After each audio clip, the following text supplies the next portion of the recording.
Belajar di rumah untuk menghindari penyebaran COVID-19. Kali ini kita belajar matematika mantul, manfaat betul, tentang lingkaran. Yuk kita simak bersama. Ji, main yang bener dong, Ji. Iya, sorry, Jam. Wah, kan. Wih, Chef, rapi banget. Mau kemana nih? Mau ngerjain tugas MTK nih, cuy. Besok dikumpulin. Demi apa? Demikian, sekian, terima kasih. Ya, serius, Chef. Tugas apaan? Tugasnya enak nih. Kita disuruh beli martabak pizza, terus dipotong-potong. Wah, enak tuh. Boleh. Baca sendiri nih tugasnya. Lagian zaman sekarang tuh, ngapain keluar-keluar capek-capek? Bisa lewat online. Iya tuh, ide bagus. Lagian kita juga lagi mager.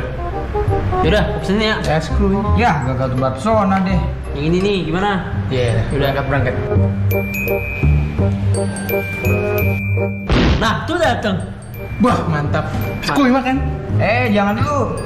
Kita ikutin dulu langkahnya. Yang pertama, tuliskan unsur-unsur lingkaran yang kamu temukan setelah melakukan langkah-langkah berikut ini. Yang pertama, potong martabak pizza dari pinggir hingga titik pusat. Yang kedua, potong Bentar. Sebelumnya titik pusat itu apa ya? Titik pusat itu titik tengah. Jakarta Pusat aja ada di tengah. Berarti titik pusat itu titik tengah. Terus kenapa Jawa Tengah bukan Jawa Pusat? Udah, daripada pusing. Tugas kita ada dua nih. Yang satunya nyari sejarah pi.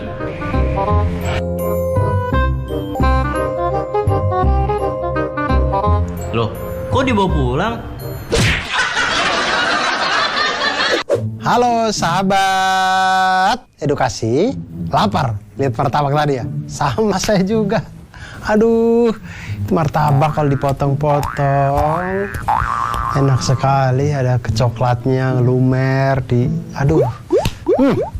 Ya, tapi martabak itu bentuknya tadi apa? Lingkaran ya, bentuknya lingkaran dengan bagus sekali. Ketika kita potong, sebenarnya ketika kita potong dengan sama rata semuanya, itu sebenarnya kita sedang menerapkan unsur-unsur dalam lingkaran untuk mendapatkan porsi yang sama besar.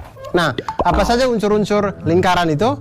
Kita bisa lihat sahabat edukasi. Pernahkah lihat ban sepeda, jam dinding, koin? Semua kan lingkaran, apalagi jam dinding ketika jamnya bergerak. Semuanya itu sebenarnya mencerminkan tentang unsur-unsur lingkaran. Setiap hari kita sudah melihat itu, tapi kita tidak tahu saja, oh ternyata itu adalah bagian yang ada dalam lingkaran atau bagian unsur-unsur dari sebuah lingkaran. Nah, kita lihat lingkaran itu mempunyai unsur-unsur. Yang pertama, lingkaran pasti mempunyai titik pusat. Titik pusat ini adalah sebuah titik yang berada tepat di tengah-tengah lingkaran, dimana kalau titik ini ditarik garisnya keliling lingkaran ke tepinya, dimanapun ditarik garisnya ke tepi itu, semua garis itu akan sama panjang. Nah, itulah titik pusatnya berarti. Garis yang menghubungkan titik pusat dengan keliling lingkaran atau tepi lingkaran itu disebut dengan jari-jari lingkaran. Makanya kalau teman-teman atau sahabat edukasi melihat roda sepeda, orang-orang biasa mengatakan itu dengan jari-jari sepeda, jari-jari ban. Nah, itu karena ban itu berbentuk lingkaran dan yang menghubungkan pusat dengan keliling itu adalah jari-jari. Unsur selanjutnya adalah apa yang kita sebut dengan diameter. Diameter adalah garis lurus yang memotong lingkaran menjadi dua bagian sama besar. Jadi memotong, jadi kalau ada martabak kita bagi di tengah dengan garis lurus melalui titik pusat lingkaran, itu disebut dengan diameter. Itulah. Dan yang berikutnya adalah, coba sahabat edukasi lihat potongan berikut ini.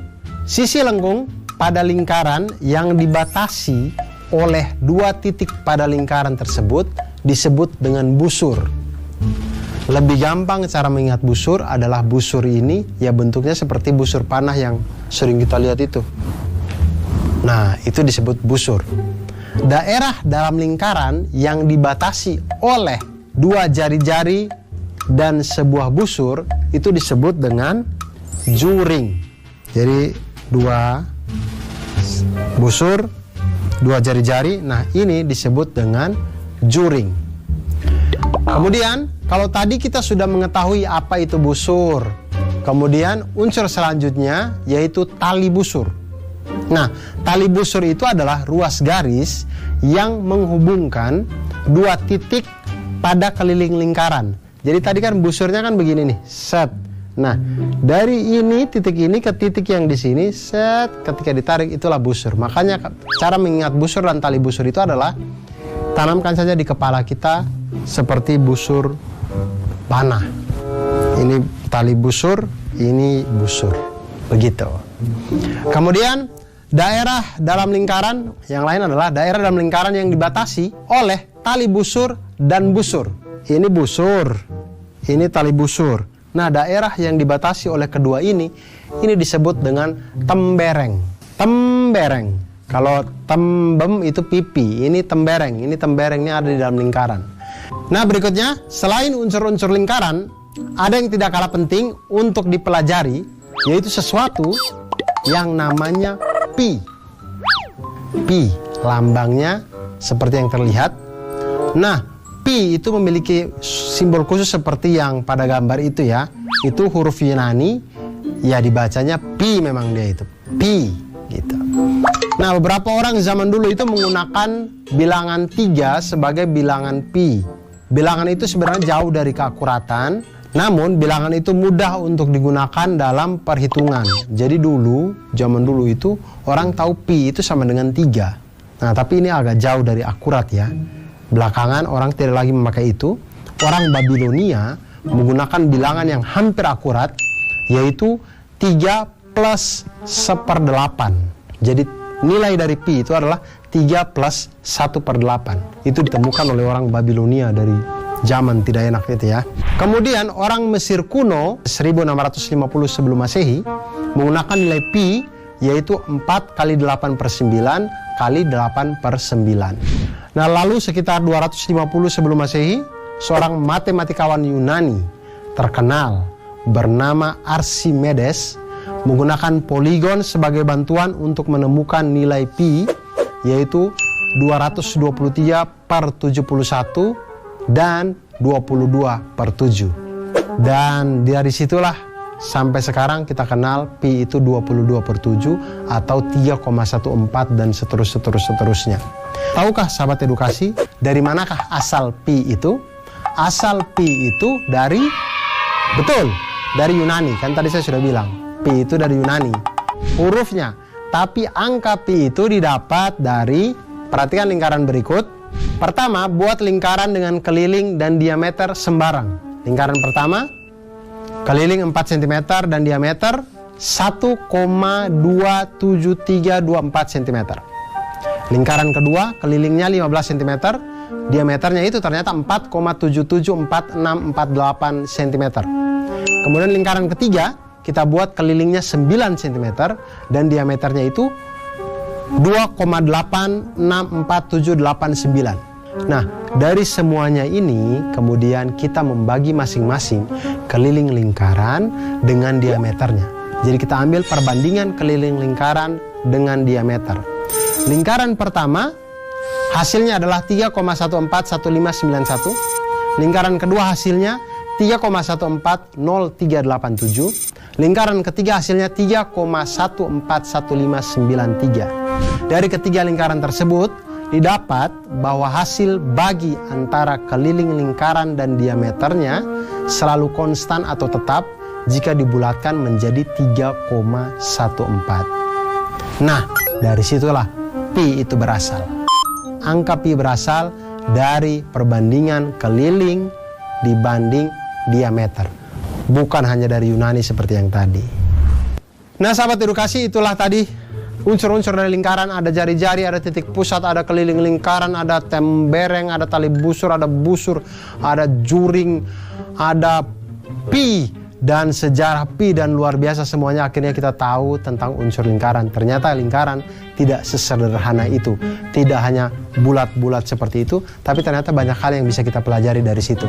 Hal-hal yang sederhana dalam hidup terkadang memang banyak pelajaran yang bisa diambil. Oleh karena itu, jangan pernah meremehkan apapun yang ada dalam hidup kita, karena semua hal yang mungkin remeh di hadapan kita itu mengandung banyak pelajaran di dalam hidup kita. Oleh karena itu, tetap belajar matematika, tetap semangat untuk memperbaiki diri, dan mantul, manfaat betul. Nah teman-teman, sudah menyimak penjelasan tadi ya. Sekarang saatnya kita menjawab pertanyaan ini. 1.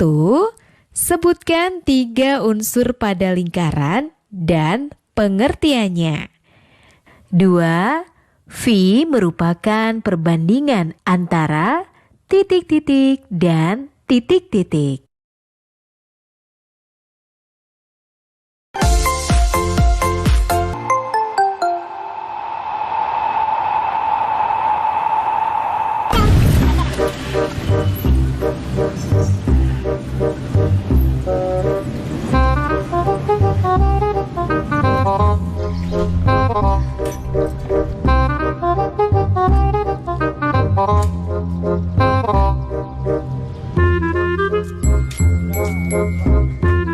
Badra, Biasa sepeda tua. katanya rumahnya deket. Rumahku mah deket banget dari sini. Emang kira-kira berapa meter? Kan ban roda sepeda kamu besar. Emang kenapa kalau bannya gede? Ya kagak tahu sih. Ah, bohong kamu, malu-malu ya. Kamu tahu kan? Iya kan?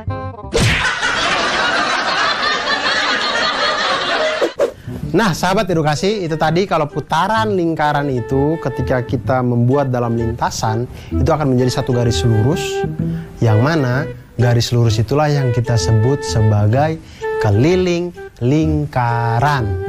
Nah, untuk lebih jelasnya, sahabat edukasi silakan perhatikan animasi berikut ini.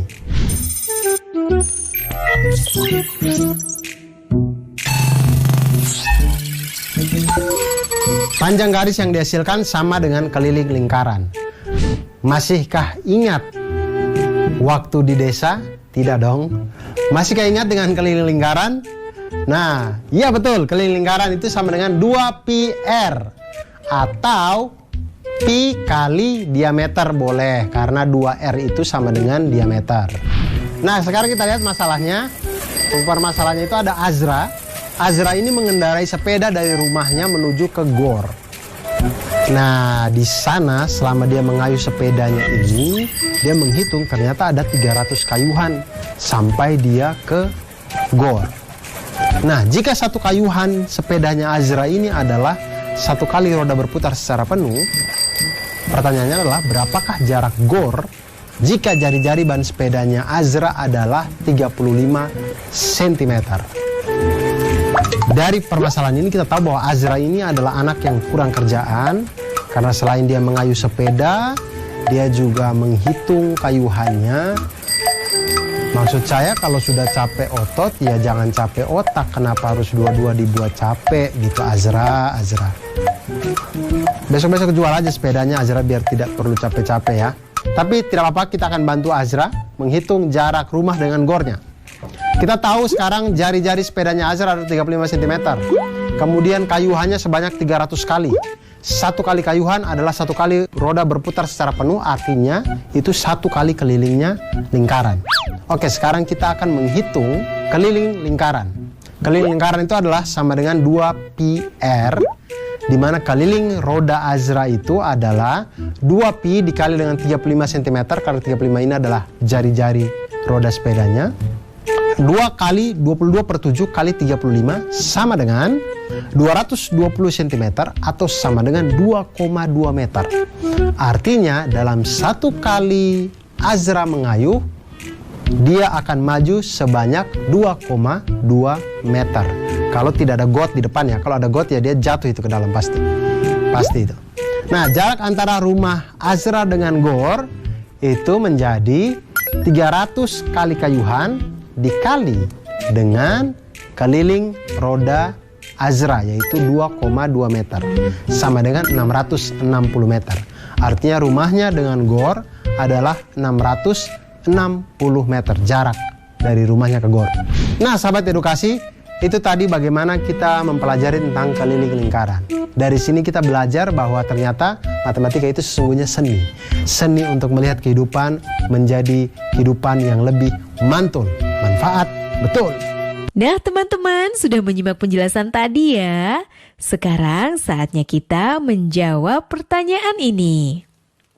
Bang Sani dan Bang Indra mendorong gerobak bakso masing-masing sejauh 1,76 km. Bila jari-jari roda gerobak Bang Sani 14 cm dan Bang Indra 21 cm, perbandingan banyak putaran roda gerobak Bang Sani dan Bang Indra adalah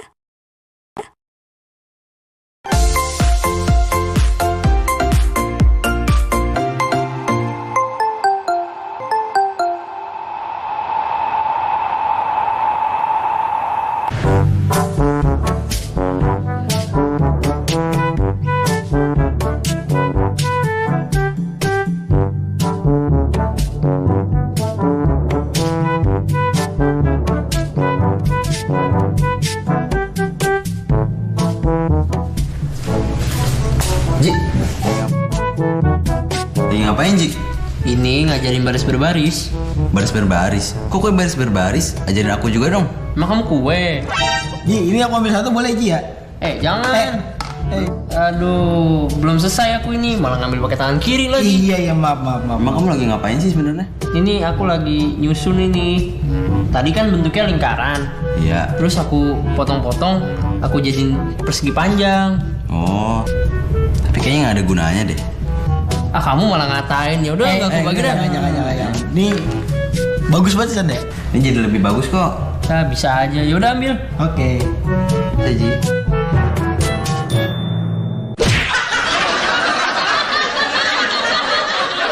Hai sahabat edukasi, itu tadi ya teman-teman kita tadi itu sebenarnya mereka sedang mencoba untuk membuktikan rumus dari luas lingkaran. Seperti apa?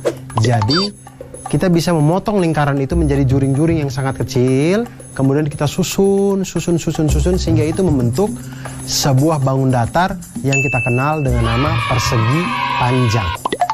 Nah, ketika persegi panjang, ketika bentuknya menyerupai persegi panjang, kita tahu bahwa persegi panjang ini mempunyai rumus luasnya adalah panjang kali lebar. Nah, di mana ketika juring ini kalau kita susun, panjang yang dimaksud itu adalah setengah dari keliling lingkaran tersebut. Kemudian lebarnya itu adalah panjang dari jari-jari lingkaran tersebut. Jadi, luas persegi panjang itu panjang dikali lebar atau setengah keliling lingkaran dikali dengan jari-jari. Sama dengan setengah dikali 2πr dikali dengan r. Sama dengan pi r kuadrat. Maka dari sinilah kita temukan bahwa rumus luas lingkaran sama dengan pi r kuadrat. Nah, sekarang kita akan lihat sebuah contoh soal yang luar biasa. Di pusat sebuah kota, rencananya akan dibuat sebuah taman berbentuk lingkaran dengan diameter 56 meter. Di dalam taman itu akan dibuat kolam berbentuk lingkaran juga berdiameter 28 meter. Berarti kalau dari atas kalau kita lihat kayak bentuknya kayak donat gitu.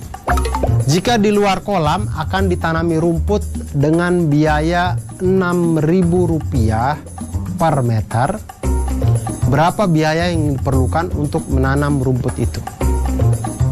Nah, di sini kita lihat cara menyelesaikan permasalahan itu mudah saja. Yang harus kita lakukan adalah mencari selisih luas lingkaran yang besar, luas lingkaran taman, dan luas lingkaran kolam. Kita hitung dulu luas lingkaran taman. Jari-jari dari lingkaran taman itu adalah setengah dari 56 meter, karena 56 meter adalah diameternya.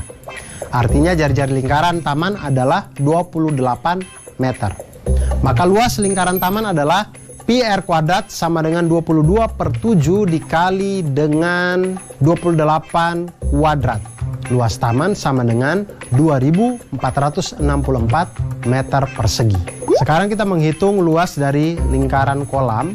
Lingkaran kolam itu jari-jarinya adalah setengah dari 28 meter. Artinya jari-jari lingkaran kolam itu adalah 14 meter.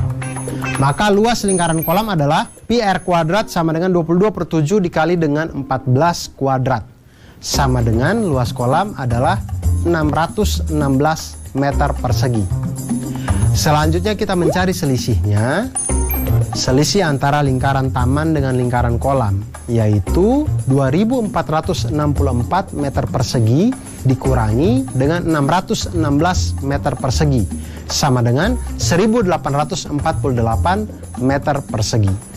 Nah, biaya yang dibutuhkan untuk ditanami rumput, jadi ini lingkaran taman, kolam, pinggir-pinggirnya rumput, banyaknya rumput yang akan digunakan atau biayanya adalah luas rumput dikali dengan biaya per meter persegi. Nah, luas rumput tadi adalah 1848, kemudian biayanya adalah 6.000 per meter persegi. Oleh karena itu, dikalikan 1848 meter persegi dikali dengan 6.000 rupiah per meter persegi sama dengan 11.088.000 rupiah. Biaya yang dibutuhkan untuk menanam rumput di taman kota tersebut adalah 11.088.000 rupiah. Oleh karena itu kalau tamannya sudah jadi, dilarang untuk menginjak rumput. Karena rumput itu harganya 11 juta, mahal, dibuat dari pajak kita, jadi harus kita lestarikan.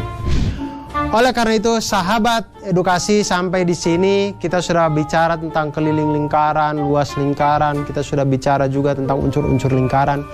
Dan penting untuk kita untuk mengetahui, menjaga fasilitas publik, jangan injak rumput sembarangan, karena semua itu adalah milik kita bersama, harus kita jaga, seperti kita menjaga semangat kita untuk belajar matematika agar menjadi orang yang mantul, manfaat, betul. Nah teman-teman, sudah menyimak penjelasan tadi ya.